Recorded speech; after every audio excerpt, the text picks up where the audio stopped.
following is a production of DallasCowboys.com and the Dallas Cowboys Football Club. How about them Cowboys?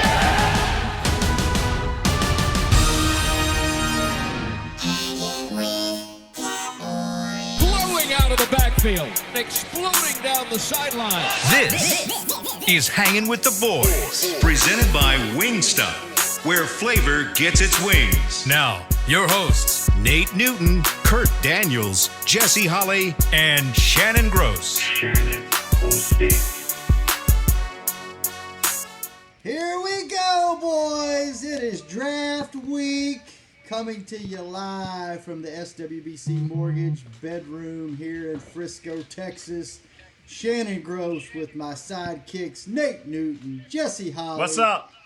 And coughing Kurt Daniels. Kurt's been coughing all morning. No, don't start it with that. He tells us he's got a clean bill of health and he's okay. How are things? So you had a checkup recently, Kurt. How are things? Are you good? No, I'm good. Doing all right. Yeah. Can't complain. Everything's where it should be. Everything's functioning properly.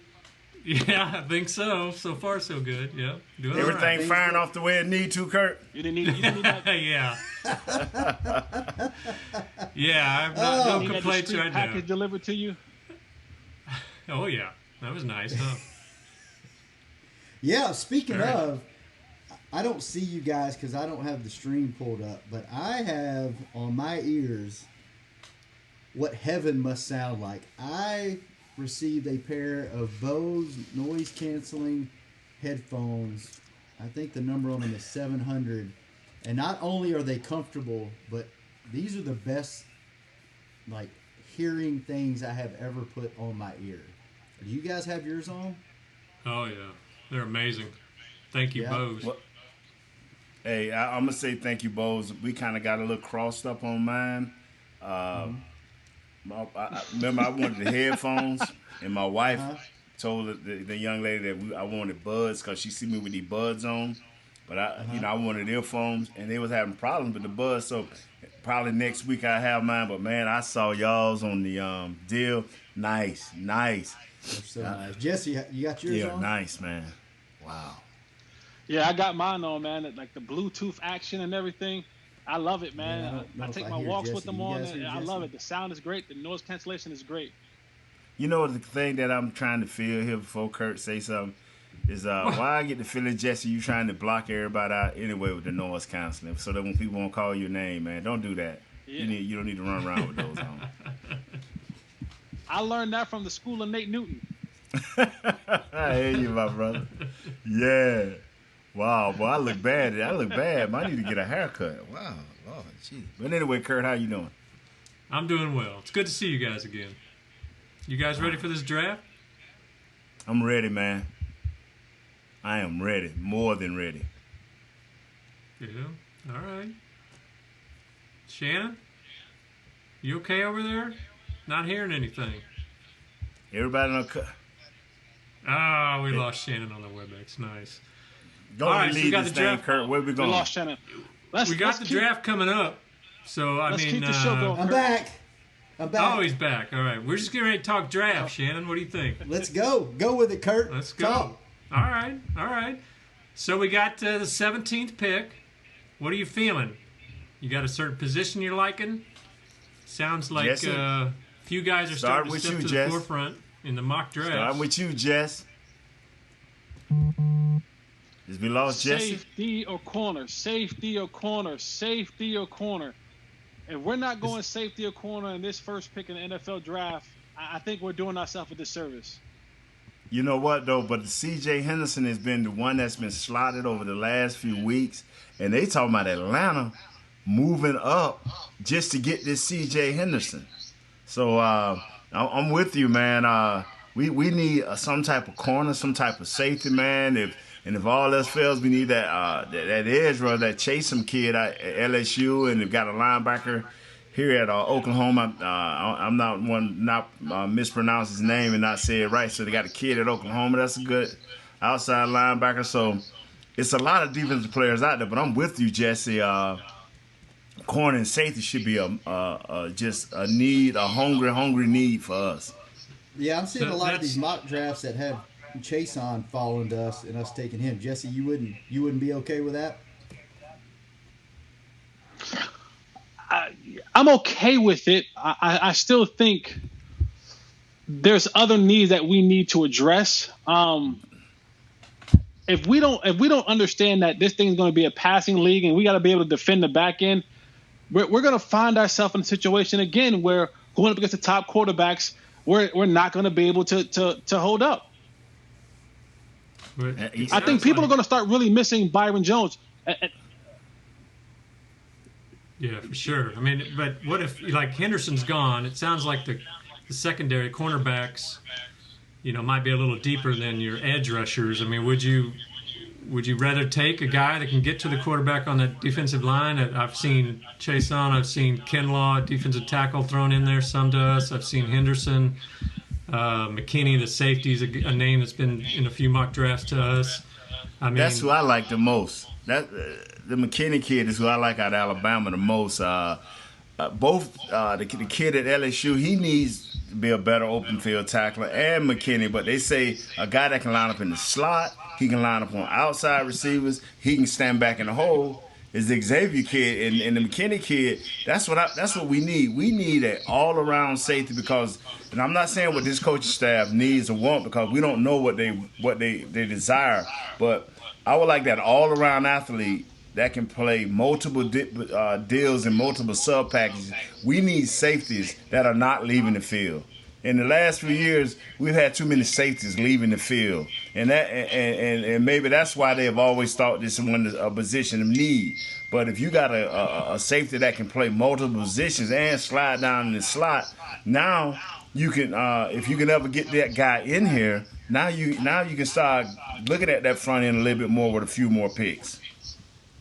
Yeah, so our DallasCowboys.com writers, let me run through. They released their mock draft, I believe, last week. Dave Hellman's got us taking Delpit from LSU, the safety.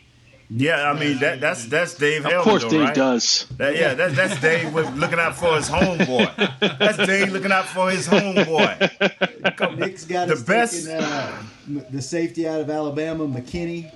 That's the man. Go, Shannon, go.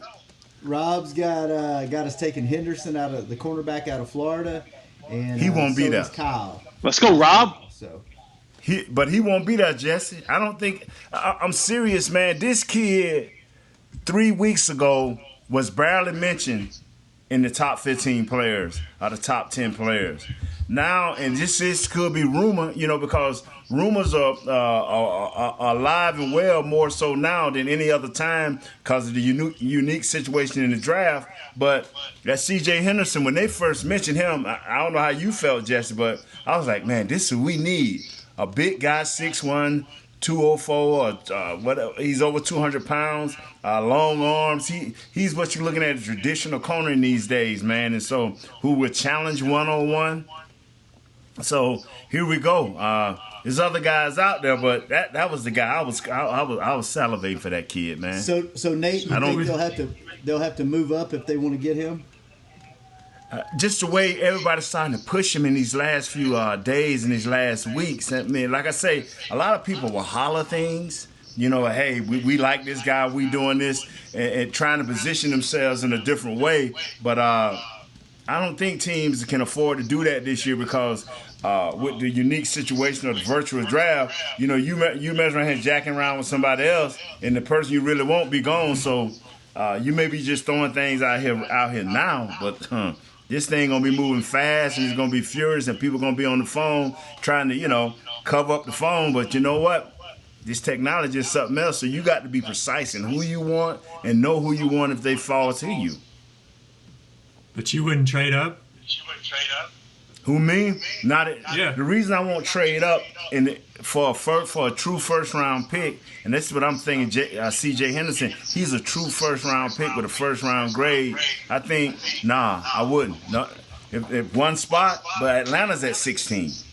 So that's who you got to trade with, somebody who won him. Atlanta is in the same situation as the Dallas Cowboys. All offense, no defense, and no special teams. So they trying to fortify that. So you got to move up at least 3 spots, 4 spots. You know, so now you're talking about a 3rd round pick. Yeah, I'm with you. I don't think they can afford to give up draft picks to move up a little bit. I think there's going to be guys there that can help them on the defense. I'd hate for them to lose some of that draft capital that they could spend later because they need guys. They need more. They don't have. I don't think one player is going to put them over the top. So I don't think it's worth giving up, draft picks to try to move up a couple of spots. Jess, I really like to know what you're thinking on this. Yeah. Jess, my biggest thing is for the Cowboys, they just have to be able to put themselves in a position to compete defensively. I think what you get in Tank and that whole defense, they're going to be a lot put on their shoulders. You're going to need those guys to step up and play big this year. I don't think you're going to have Dak Prescott and these virtual workouts or whatever they are for a long time. So when we finally get back to football, there's going to be – the offense takes a little bit longer always to catch up to the defense.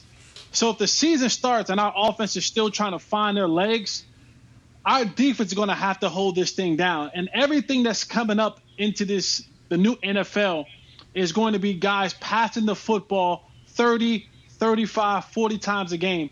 And if we're not able to cover on the back end, it doesn't matter what we have up front. They're going to have receivers running all open all over the place. We need some guys that's going to be able to be man-to-man, get up in your face, cover, and be able to run with some of these athletes that now coming into the National Football League. So what you're saying is that split second of jam or that redirect and making a guy think gives that defensive lineman that extra step to get in there on that quarterback. Absolutely. Jesse, would you move up in this draft, or from what you've seen, the depth of the talent? Obviously they need you want them to go after a safety or a cornerback. What would it take for you to move up, or do you think they stay where they're at, or do you think they should maybe fall back a few spots and get some more picks? If the guy that they have actually really coveted is not available, then I understand moving back a couple of picks because they need all the draft capital that they can actually get right now. Giving up later round picks to me is going to hurt this team. They need every single pick, not to necessarily hit, but they need every single one of their picks to be a contributor to their football team in the next year or two. If this thing is going to take the next step in becoming a real championship type team. So giving up draft picks is not going to help this team. They need so many players from this draft with low salaries, with high impact on the field to help what's eventually going to have to be, covering up for those big contracts that they gave Tank, that they gave Dak, that they're going to give Dak, that they gave Zeke, that they gave Amari. So if you're having guys in the draft or losing guys in the draft or draft places because you're moving up, I think that only hurts you. They need every draft pick in this draft, and for every one of the draft picks that they pick to kind of have some success early on, quick, fast, and in a hurry. See, I don't think this. I don't. Kurt, go ahead on, Kurt. I'm sorry. No, that's fine. I just was saying I agree completely. I wouldn't be totally opposed to them trading down. I mean, if the guy they really don't covet is there and they think they can get him a couple picks later, I'm with Jesse. I'd take a couple extra picks later on if they still think they can get their guy. But I definitely don't think it's worth moving up because they're not one guy away from, changing things over or whatever. The thing here is that I agree with Jesse 100% is you're not going to hit on every one of these guys. But for you to float somewhere else in this draft and not understand that your issue is defense, that you have a new offensive head coach, coordinators, and defensive coordinator, that things through virtual is not going to always be the smoothest way to do things. That's your only option that you have. You're going to have to do something defensively, not spectacular, but at least hold your own defensively. You just can't go out there and just be a seal and giving up point after point after point. I mean, the coaches that are new in this league, we're putting in new systems, new offensive and defensive coordinators. This is the first time that a coach that's got, say, like the Green Bay Packers or the Kansas City Chiefs, or even the Patriots by losing their quarterback. They still have a jump because they have infrastructure that's already in place. Cowboys don't have an infrastructure that's in place no more. How do you let players know who you are as a coach if you never see them? So the first time they're going to have an impact of seeing you is maybe 2 months from now, 3 months from now. We don't know. So we don't know who McCarthy is, and we don't know what his culture is. I can threaten Kurt all day on this camera here, but Kurt, like, he ain't got no fear because I can't do nothing to him. Why you gotta bring me into this again? I just love you, Kurt. You my boy. You my boy. What do you think, Shannon? You haven't chimed in. Man, I don't think they should move up. I think they have enough needs that they are good where they're at. If anything, trade back and maybe get some more picks. But from everything we've heard about this coaching staff is they're not going to try to jam people into schemes, and they're not going to try to make people play different than what they're good at. It sounds like this coaching staff is going to evaluate the talent, say, you're good at this, so we want you to do this. We'll find somebody else to do this in this scheme, or change the scheme to fit the personnel. So I think this may be one of the first drafts that we've had in a long time where you don't miss on a TJ Watt because he doesn't fit what we're trying to do. He's talented as hell, and he's probably the most athletic person, but we're going to pass on him because he doesn't fit this. I think this coaching staff, what all they've said, they're going to draft the most talented guy. Now, I think they're probably going to go into this thinking we need to go defense. And if a really talented offensive guy, hell, it wouldn't surprise me if you got one of these receivers everybody's talking about that's there, they may go that way. I just think this might be the first draft in a long time where you're actually getting the most talented, athletic guy that's left on the board. So I think you sit where you're at, you see what falls to you. You get in the virtual room, I guess, with the coaches and the ownership and Will and Steven and Jerry, and you say, we really need to go this way, but this is a guy that we could use, and this is how we could use him, and he's definitely the most talented. So I'm very interested in this draft for that reason alone. Nice. I agree 100%. The thing that you don't like about this draft is that we have a new coaching staff and the systems are new. That some of the systems are new offensively. All of the system is new defensively because they're going to be asking these guys to be more athletic, to be able to think above their shoulders a little bit more. They're going to scheme a little bit more. You know that it's coming. You know it ain't going to be single high safety and here we set. It's going to be some different looks, some different ways. Techniques are got to be taught. That may be a little bit more different than what the last coaching staff wanted. So this is an exciting time, and I know it's a scary time for the Mr. Jones and his crew because you just you can interview all day, but until you put this thing into effect, you just don't know. And with draft picks, you gotta allow Will McClay to say, "Okay, Coach, I see what you like, I see what you want." You gotta let Will McClay go out there and really earn his check, because it'll be more about what him and his scouts say or see than more so than the coaches, because they ain't been able to get out there at all. Film is all they've been able to watch. Well, let's take our first break, fellas. Let's when we come back, we'll do a little more draft talk. Dak Prescott's name has come up yet again in the news about not participating in virtual workouts. I talked to Gerald McCoy over the weekend. Also talked to Justin March. That interview hasn't come out yet. And then a really good mailbag question came through. Who on the team has the potential to break out the most under this coaching staff? I think that's a real interesting question because I can think of about 3 or 4 guys off the top of my head that I think may really benefit from a fresh start with this coaching staff, and I want to get y'all's feedback on who you think could be have a huge breakout year under this new coaching staff. So we'll take a couple minutes break. When we come back, we'll get to all of that and more, and we'll let Jesse talk in the next segment on Hangin' with the Boys.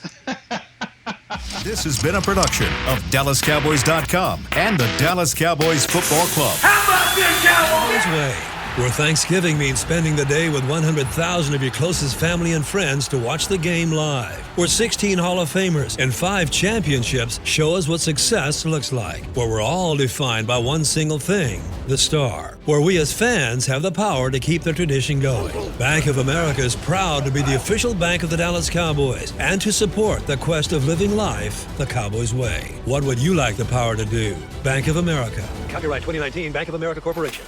So, you're shopping, and that's when you see it. Aisle 23. Dr. Pepper stacked from top to bottom as far as the eye can see. The phrase too good to be true comes to mind, yet there it is. A rich, delicious Dr. Pepper paradise. Wait, did that can of Dr. Pepper just open itself for you? They all are. As if to say, so nice to treat you. And even though it feels weird to talk to a can, you pick one up and say, it's so nice to be treated. Dr. Pepper, so nice to treat you. Your new apartment's big. Such a great deal. It's okay. Just okay? What's not to... It's right above the subway! Well, I bet you don't even notice it after the... That's my neighbor, Angus. A deal that's just okay is not okay. Get a great deal with America's Best Network. Come into an AT&T store to find out how to get one of our popular smartphones for $0 down. Based on GWS 1 score, September 2019. Since 1865, Stetson hats are American-made with pride right here in Texas. And Stetson is proud to be on the field with America's team. Want to show your Texas and team pride too? You can. By purchasing your own Stetson, you can look just like how the flag guys do on field at every home game. Stetson Hats, the official crown of all self-respecting Cowboys, and your favorite football team. Get yours today in the Stadium Pro Shop or at Stetson.com.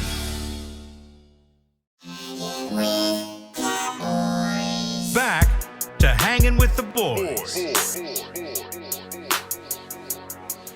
We are back live from the SWBC Mortgage Bedroom in Frisco, Texas. At least that's where I'm at. I know you guys are all over the place, all over the DFW area. I think we've got north, south, east, and west represented.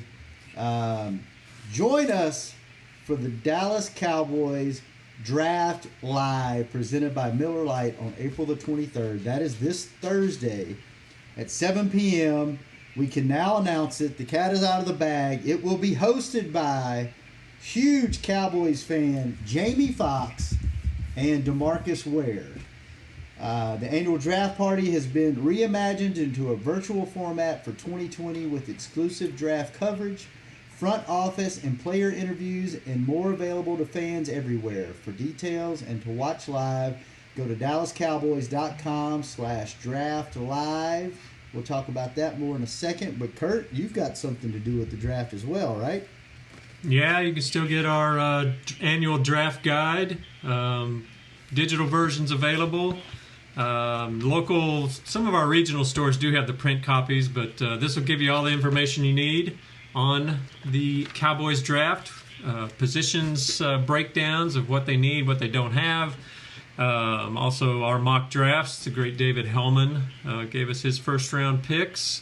And a lot of history. This is our 60th anniversary. We've got some great historical stuff on what we've done with the 17th pick before, as well as kind of the days of the draft day trades under Landry and Gil Brandt and Tex Schramm. So check it out. Go to DallasCowboys.com/star, and you can get the digital version or see some store locations. DallasCowboys.com/star.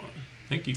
And speaking about this draft party, I don't know how up to date you are with all this that's been going on, Kurt, all the behind the scenes stuff. Jesse, Nate, I know you guys probably don't know a lot about it, but the last basically 2 weeks from the time I get up till the time the emails stop coming in, I have been on nonstop calls, video conference calls about this draft party, trying to get it secure.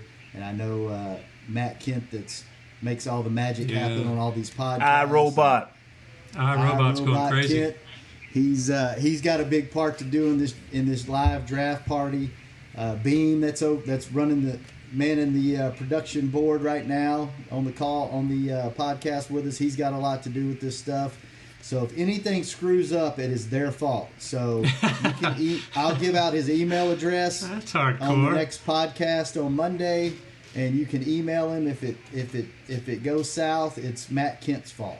So, but no, it's actually going to be, if we pull this thing off, which there's no doubt in my mind that we will.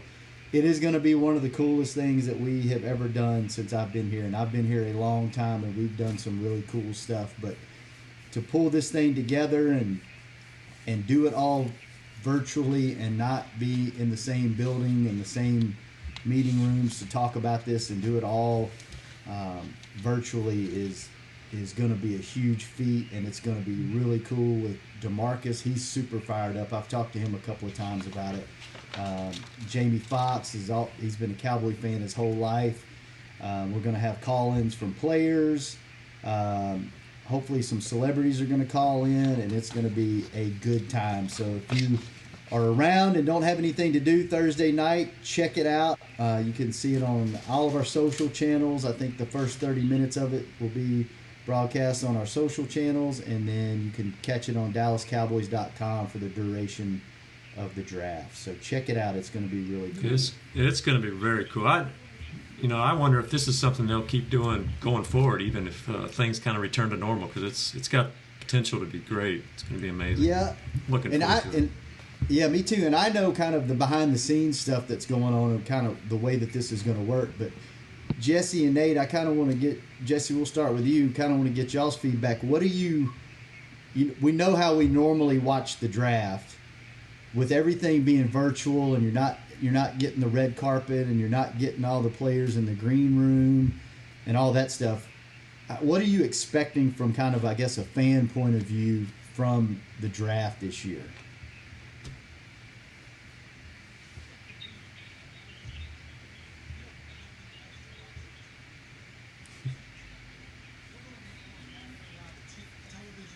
Because we still have vested interest. There are going to be 32 different fan bases across the country that are still going to be locked in because they're waiting to see.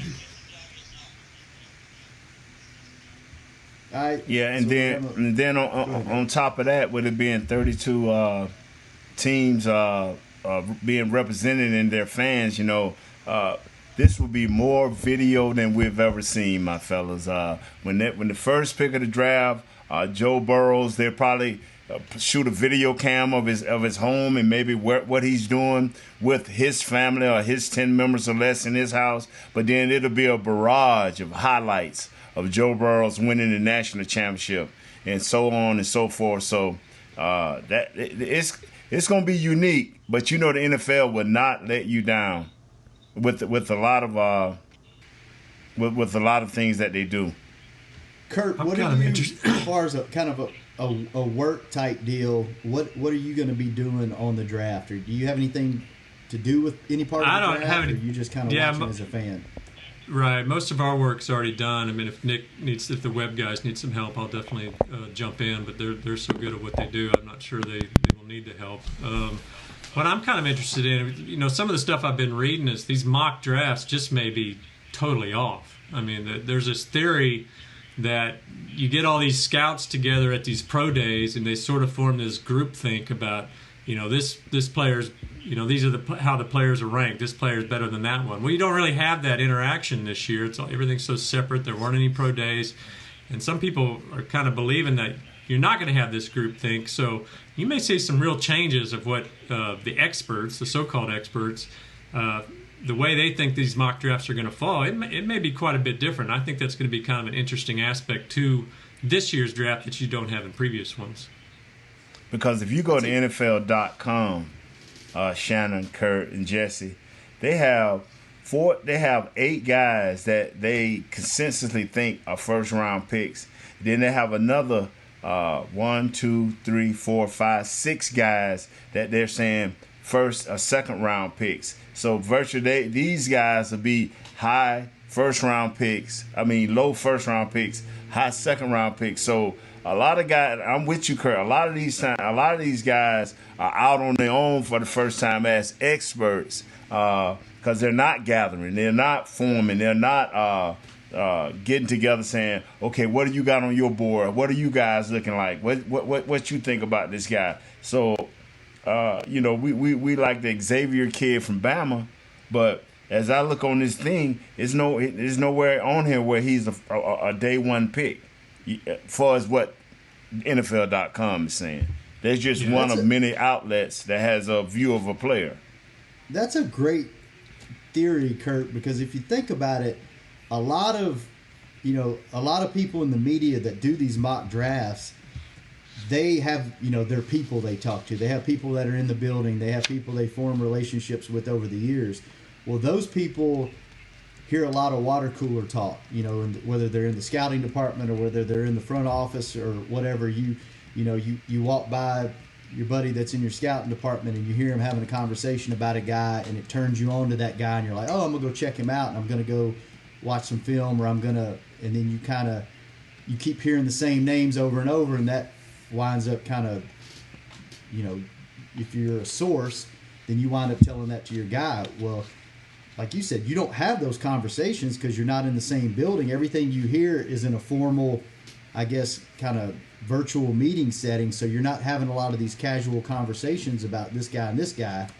So, yeah, everything you...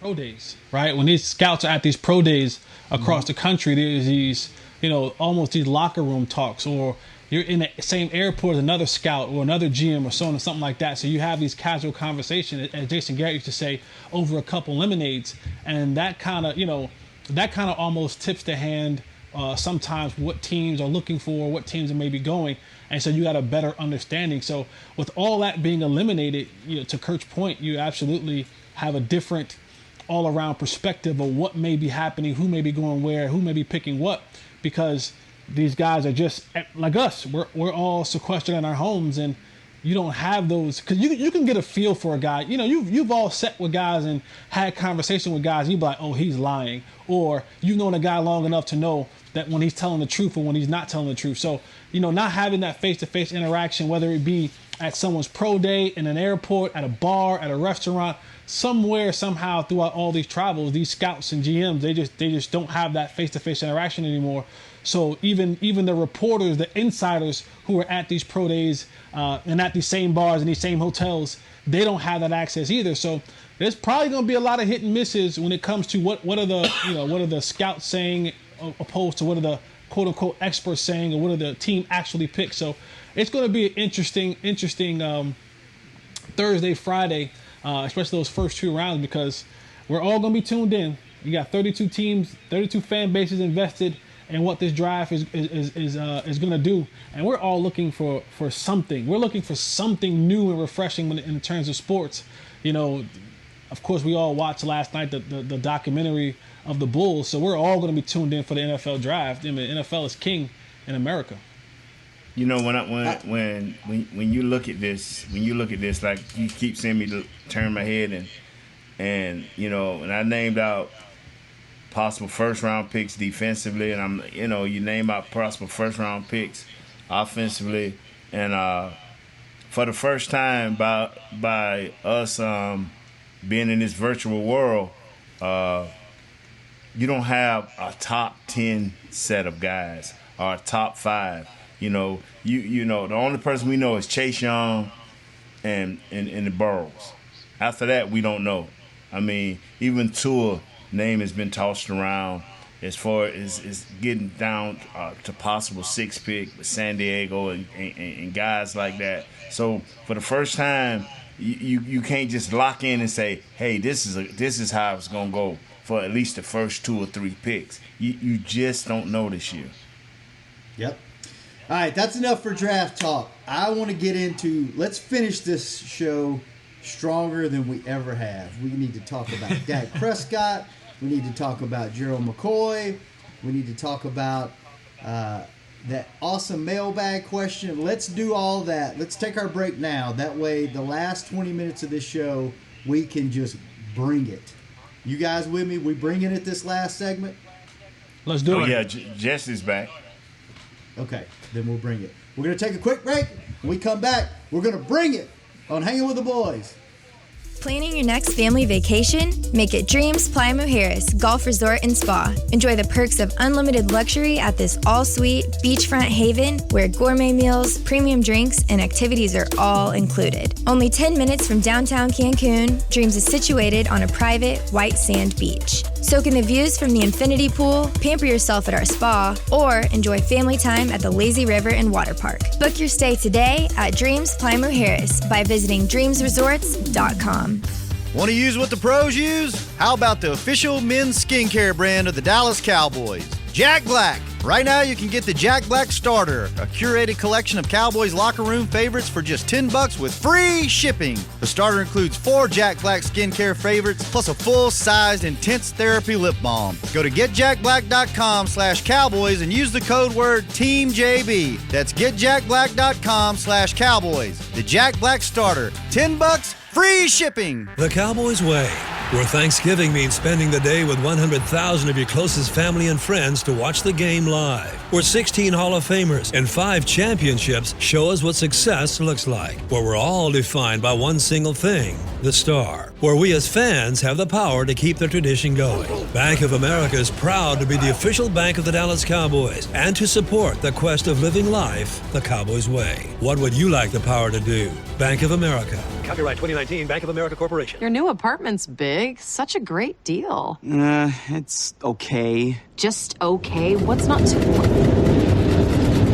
Right above the subway! Well, I bet you don't even notice it after the... That's my neighbor, Angus. A deal that's just okay is not okay. Get a great deal with America's Best Network. Come into an AT&T store to find out how to get one of our popular smartphones for $0 down, based on GWS One score September 2019. Back to Hanging with the Boys. We're back. SWBC Mortgage Bedroom here in Frisco, Texas, with my guys Kurt Daniels, Jesse Holly, Nate Newton, closing out the show strong. But first, go to wingstop.com now to get that undeniable deliciousness delivered right to your door. Your choice of 11 mouthwatering flavors like zesty lemon pepper, mango habanero, or spicy Korean Q. All available in boneless or classic. Wingstop, where flavor gets its wings. All right, fellas. Hey, I got a quick question. Can I ask a quick question? Derail things? Yeah, absolutely.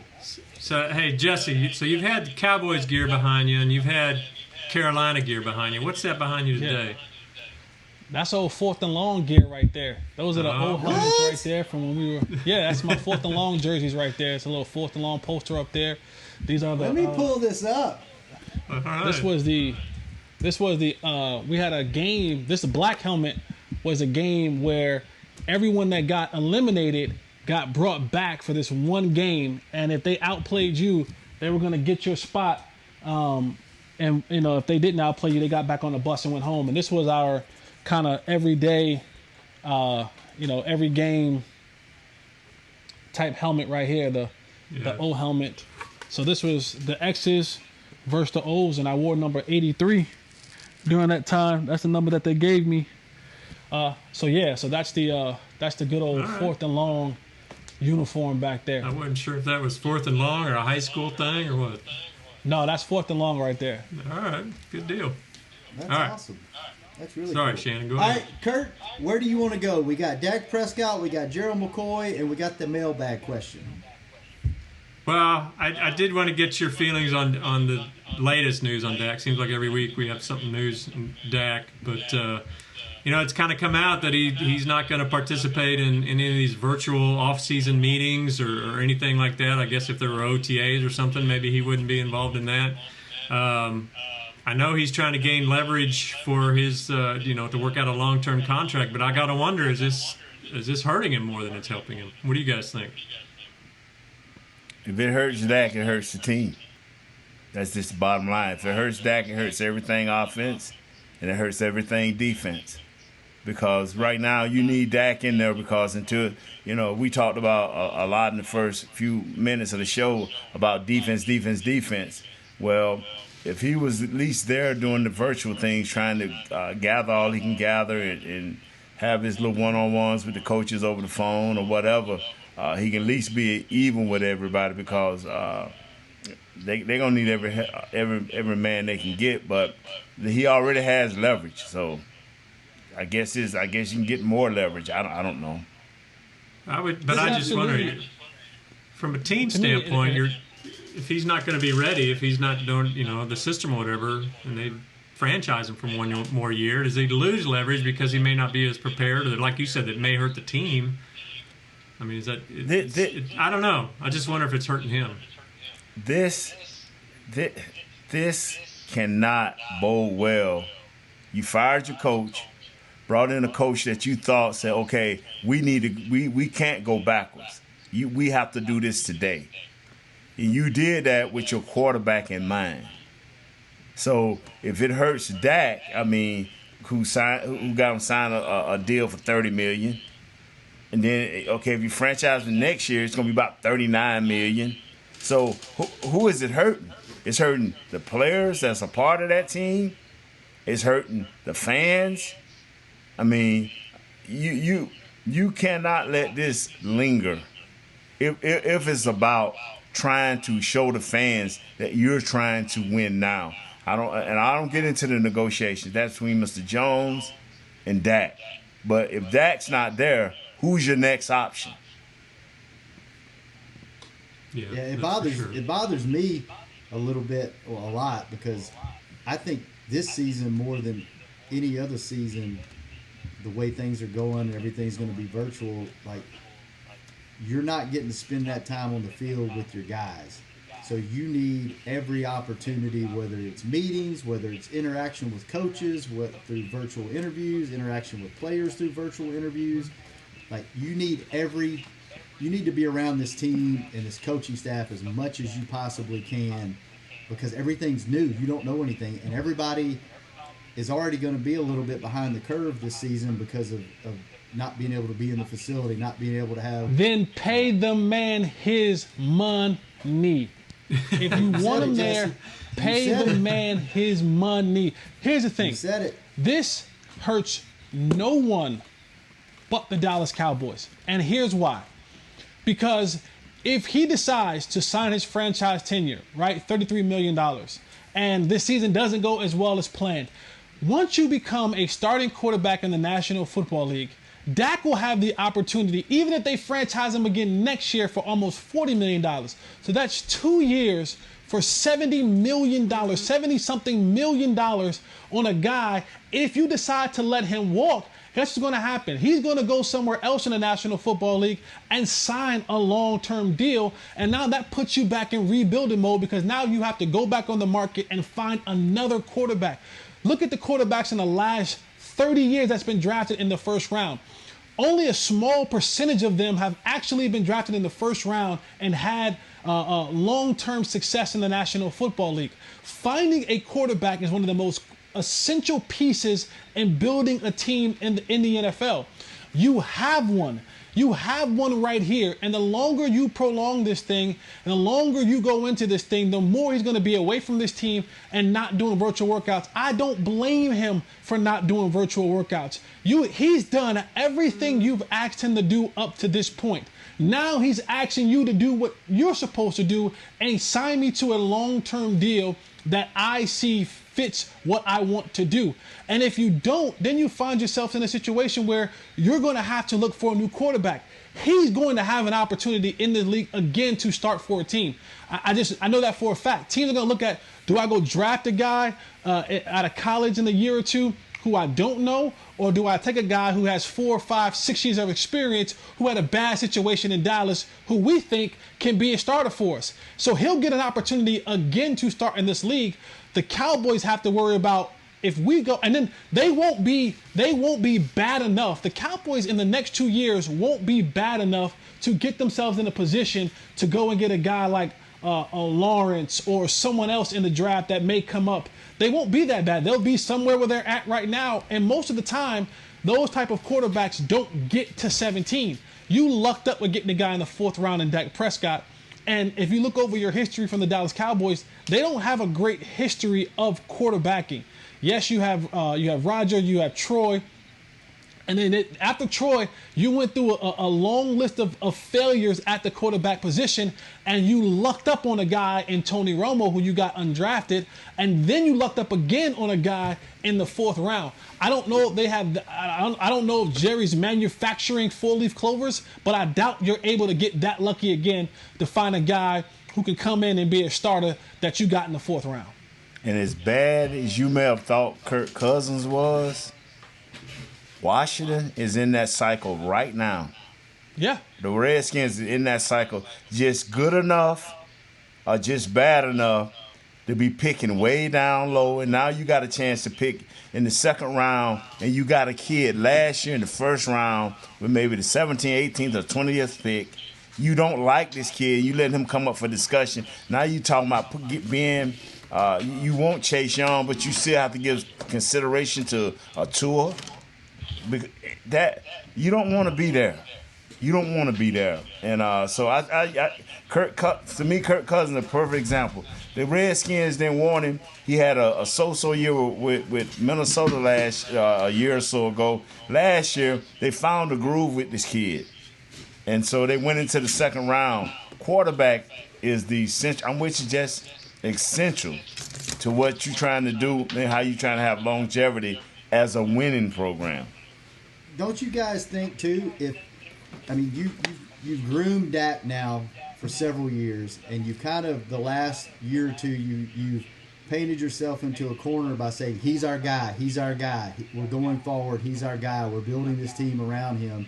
If you don't sign him to a long-term deal, isn't that kind of just wasting the last 5 to 6 years of the talent on this team, because you've been saying for the last 2 to 3 years, this is our guy, we're going forward with this guy. Now all of a sudden, if you let him go, that's kind of, you've just kind of thrown out the window what your long-term plan is, right? Absolutely. You know what, brother, ain't gonna add nothing to take away, man. This is either make or break for the Dallas Cowboys and how they gonna handle this situation, because you bring in another quarterback and this guy gonna have to be elite. And even though it was a lot of quarterbacks when this started that was out there free, older guys and young, it was nobody that you can say, hey, he's that much better than Dak. So, I like I said, I don't get into negotiations. I don't know what's holding the negotiations up, whether it's years or whether it's money per year or guarantees. I don't know what's holding it up. I'll tell you this right now. I can name a couple teams who will be looking for a quarterback if they decide to franchise Dak for 2 years straight. After his 2 years up here in Dallas, if they don't give him a long-term deal, you gotta suspect Bruce Arians in Tampa Bay will be looking for a quarterback in 2 years when Tom Brady retires. The New Orleans Saints with Sean Payton will be looking for a quarterback in 2 years when Drew Brees retires. I'm pretty sure that a team like the Colts will be looking for a quarterback in 2 years after Phillip Rivers retires or they move on without him. There are a couple teams. San Diego might be still looking for a quarterback in 2 years if things don't work out. There will be Pittsburgh will probably be looking for a quarterback in 2 years if things don't work out or Ben Roethlisberger decide to retire. There are a lot of teams, good football teams, who will be looking for a young starting caliber quarterback in 2 years if the Cowboys can't get him locked up. Don't think for 1 second that these other teams won't throw him a boatload of cash and see if he'll leave Dallas. See if he won't leave Dallas. Let's move on. We got a few minutes left in the show. We'll go a little bit over since we didn't get started till a little bit late. 2 things I want to get to. One, I was able to talk to Gerald McCoy over the weekend, and one thing that really stood out to me that he said, and Nate, I can't wait to get your opinion on this, because you've been screaming for a big, fat, greasy guy in the middle that you want, and it sounds like we got him. Sounds like we got a couple of them. But one thing that stood out to me when I talked to Gerald was he's lost 20 pounds in the offseason. And he said he feels better, his knees feel a lot better, he feels healthy, and he wants to try to elongate his career. He's talked to some people in the past, and he thinks he can do that by coming in a little bit lighter. Now, that kind of goes against why I guess, Nate, why you wanted a big run stopper. Is 20 pounds on a guy that clogs up the middle, does that worry you a little bit that he's coming in and he's wanting to slim up a little bit, or is that going to make him better because he's going to be able to be more athletic and agile? Jerry McCoy is a 3 technique. So he'll be playing with Malik Collins played at over either guard. So that's good. That's great. He's savvy. He plays hard. That is my deal. He's smart and he plays hard. He's a veteran type guy. We got him here for a year or so as a stopgap until they can sign something better or draft something that is worthy to show Tristan Hill what a 3 technique should look like and act as a professional. You got Ontario Pope, man. That's a poke-eating man. That's a beef-eating man. That's a sourdough-eating man. So I ain't worried about that. The 1 technique is taken care of. Me and that man, I already done got some things. Golden Corral, here we come. Me and Ontario Pope. So I guess that was my question too. So McCoy's not really that stopgap beef in the middle. Nah. You want him pushing upfield and rushing? Yeah, he's a 3 technique, man, and if he can bend that edge, that gives that, especially when he's playing right next to Lawrence. When you just can't turn protection to a guy like Lawrence and let him deal with things one-on-one because you have a Gerald McCoy that's getting up that field. That is what made the previous coaching staff successful when they was in their heyday with Tampa Bay, was they was making things happen with Warren Sapp. We never got Warren Sapp. Now, Gerald McCoy is not Warren Sapp, but he has some of those same tendencies, and maybe he's savvy enough and we can keep him fresh enough during the game that he can affect end of games. What else did you take from that, Shannon? It sounded like you had a good conversation with him.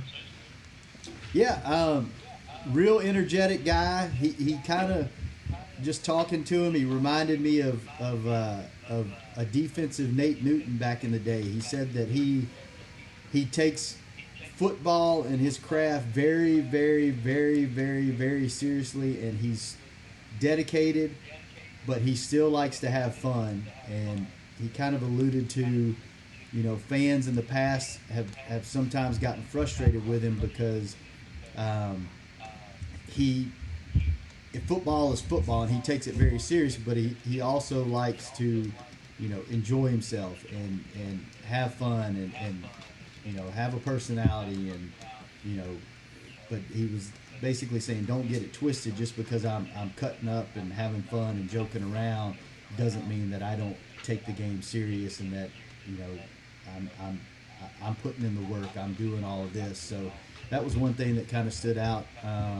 And another thing that stood out is he basically echoed what we've heard about this coaching staff. They're not going to ask him to try to fit into a system. They're going to ask him to do what he does the best, and that's get up the field and be who he is, and not try to make him fit into slot him into something that he's not. So that was encouraging, because not only have we heard that from the coaching staff, but we've also heard it from players. So I think those were the kind of the big things that I took out of it. He said that he's been talking to Tank, that he's had a relationship with him from a previous Pro Bowl, and that him and Tank have talked a lot since he's been on the team. Said he's basically hasn't been to Dallas yet. He hasn't left Tampa, but he's talked to the coaching staff, I think, once through virtual meetings. So yeah, a lot of real encouraging things. I was impressed. He's a real personable guy. Got 5 kids, helping them homeschool during the day right now. So yeah, I'm excited to see what he can do. Man, I'm gonna tell you something. We have to believe that this coaching staff and that Mr. Jones, especially defensively and in special teams, you literally saying, hey man, we believe that y'all got the right guys, that you're gonna take these guys and fit them into your scheme, or allow these guys to play within your scheme and flourish. Because like Jesse said earlier, by this thing being virtual, by offenses being a tick slower and getting into a groove and building a unity and being on the same page, and with Dak sitting out, of all these virtual things, which I really don't believe, Dak. I really don't believe. So here we go. Yeah, I don't believe Dak sitting out. Dak too smart for that. He may not be on there when everybody else on there, but Dak gonna look at that thing. I just believe that in him. All right, and the last question before we get out of here. This was a mailbag question this week. Start with you, Jesse. Who do you think, and you might even pick a couple of guys, 2 or 3 guys, 1 guy, whatever you want to do. Who do you think has the potential with this new coaching staff to have a breakout season this year? The first thing that comes to my mind, tight end TE1, Blake Jarwin. He finally gets his opportunity to be TE1. Doesn't have to look over his shoulder. Doesn't have to worry about the gold jacket Hall of Famer stealing any of his reps or not being able to get the full potential of practices and games. I think now he has an opportunity to everything is on him. He gets the number 1 choice. Think about this. Jason Witten had 60+ catches last year. Think about if you give a guy who's a little bit more athletic, a lot younger, who has a little bit more horsepower and juice in his motor than Jason Witten. If Blake Jarwin gets 65 catches this year, I think this is a guy, 65 catches for a guy like Blake Jarwin who has a ton of athleticism. When you see him play, how he break tackles, how he can go up and compete, catch the ball at a high point, in indoor contact, and can run. I'm not saying he's Vernon Davis in his prime, but he can run. He can take those 8-yard hitch routes, break a tackle, and turn them to 20, 25, 30 yards. I think he is going to have an opportunity, even if he doesn't get 60, if he gets 40 of those. I mean, this is a guy who can have anywhere from 600, 700, 800 yards and a boatload of touchdowns, especially in the red zone. He has a chance, and I think he will to break out this year. Got a little money in his pocket now. Not worried about all those different things. Where my next dollar going to come from? He's kind of set. TE1 is his deal. He gets all the first shots. Blake Jarwin is my breakout player for this year. Kurt, who's your guy? Well, I'll take, I guess maybe it's the low-hanging fruit, but you hope maybe a guy like Lewis will get a chance now. I think in some ways he was overlooked by the previous coaches some just because of his size. I mean, what is he, 5'10", 5'11", maybe at the most? And they wanted they wanted big, tall, rangy corners, and he didn't fit the bill physically, but he kept coming up big. He seemed to make the big plays when we needed him. He had some turnovers. Maybe this coaching regime will kind of overlooked the physical aspects of it and just can flat out see what he does on the field. This might be his opportunity to really step up, especially now. They're weak in the secondary. They need some help. Maybe this is a guy that'll get a chance to prove himself and really get a chance to step up and contribute even more. Nate, who's your guy? Here we go, baby. Here we go. Zeke is back. Okay, your quarterback at the virtual meetings, but Zeke is there, baby. So who you going to lean on? Hey, who you going to lean on? Who you going to get that ball to in the passing game? Who you going to get that ball to in the running game? Here goes Zeke / Tony Pollard. Look for our running backs to come alive and be positive. Not alive and situational, but alive and positive. You hear me, Shannon? Do you hear me? I hear you, and you know what? You know what's funny? I have 4 guys: Blake Jarwin, Jordan Lewis, and I was gonna say Tony Pollard was gonna be my other one because I think this coaching staff is gonna find a way to get him more involved in the offense. I think he's a weapon that they haven't even scratched the surface on. We heard when he came in as a rookie, before he even stepped foot on the field, the guys were talking about how fast he got to the next level, how quick he was. The defensive guys were really impressed with him, and I don't think they've even touched his potential yet. So I think he's a big one. But I'm going to go with kind of an old dog, and it's probably because I personally want the man to do good, but I think Tyrone Crawford, I'm gonna say him, and the reason why is he's had a full off season and half a season to have surgeries and get things right. I know he's getting up there for a football player in age, and he's coming off double hip surgery and some other things. Titanium, baby, titanium steel. If he can get through that, I think I think since the time he got here, with the exception of his rookie year and maybe his second year, they have tried to put him in positions that they needed him to fill and not let him be the player that he is. And I think with this new coaching staff and everything we've heard is this resets the board. With Jordan Lewis, it resets the board. For whatever reason, he couldn't get on the field with the old coaching staff, and we all thought he should be.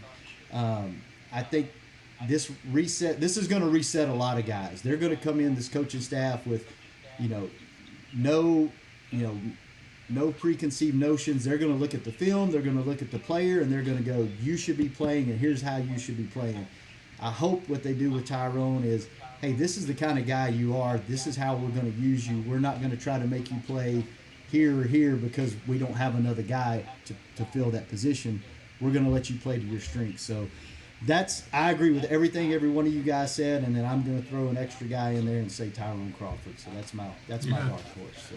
I like your Zeke, man. Pollard pick there. Zeke, man. Zeke. Yeah, I think. I'm gonna tell y'all something, man. Zeke gets I'm gonna tell y'all something, man. Pollard. Man, y'all, you know what, man? I'm gonna knock on your door one day, and you're gonna come out there and think it's a FedEx package. It's gonna be Nate Newton. I'm telling you, Zeke. I'm telling you, man. Zeke, this is what's gonna make this team go, man. Zeke, baby. Zeke, I agree. Zeke makes the team go. Zeke has been the team. Zeke has he had more carries than who knows who meant last year. He don't need more. He need Pollard. I'm gonna tell you something. I'm gonna tell you something. It's not that he's gonna get more carries. It's this coach gonna know how to use him. Whenever a coach of this nature, like Coach McCarthy, or you say the coach that just won the past Super Bowl, even the coach with the 49ers, when they have an elite running back slash with a guy like Tony Pollard, this thing is going to be unreal, especially with Dak maybe possibly not there or under the virtual deal where he's not being a part of this. Who are you going to lean on? Who are you going to lean on? I'm telling you now, you guys better get on board and sign up, man. iRobot, I want you to have a little Zeke thing next time you come. Have a little Zeke package together. Thank you. All right, fellas. We got the draft on Thursday. Tune in, 7 o'clock. Jamie Foxx, DeMarcus Ware will be hosting. Cannot wait to get back on the air on Monday to see what all draft picks we got and talk about and grade the draft. Nate, thank you for bringing it as always. Jesse, thanks for coming. I gotta give a shout out. I gotta give a birthday shout out to my guy Mike Peter Don. Hit me up on Twitter. His birthday. Happy birthday, Mike Peter Don. Is he some kin to Zeke? Is he some kin to Zeke? No.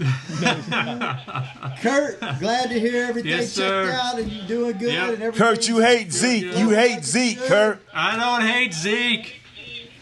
Matt, iRobot Kent, thank you for keeping us on the air. Thank you, Matt. Chris, thanks for chipping in and helping. Thanks, Matt. Get that montage together for Zeke. There you go. We will be back on Monday, hanging with the boys. Zeke. This has been a production of DallasCowboys.com and the Dallas Cowboys Football Club. How about this, Cowboys? Yeah!